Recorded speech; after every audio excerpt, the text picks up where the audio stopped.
It's Jesus giving the marching orders for apostles and disciples right before the church begins. Some of his parting words, he's aiming the church on how they are to be once they are the church. So he says, "Go therefore and make disciples of all nations, baptizing them in the name of the Father, the Son, the Holy Spirit, teaching them to observe all that I have commanded you. And behold, I am with you always, even to the end of the age." So how do people become disciples? By being taught, by learning the truth about Jesus Christ, and then deciding to obey the gospel. Disciples make disciples. But once people become disciples and they're baptized into Christ, the learning does not stop. The teaching doesn't stop and the learning doesn't stop. So those who are baptized with that preposition first, make disciples, baptizing them. He then says, keep on teaching them. And teaching them to do what?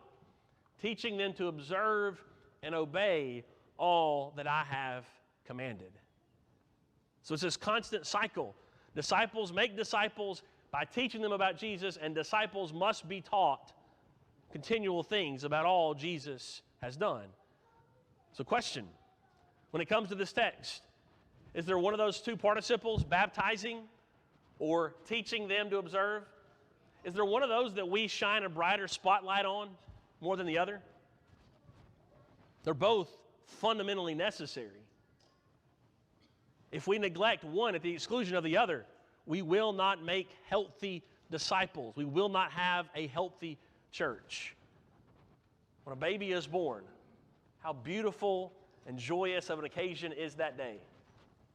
But no matter how joyful of a day that is, if that baby, if he or she is left without food or bathing or constant care and affection, that baby will soon die.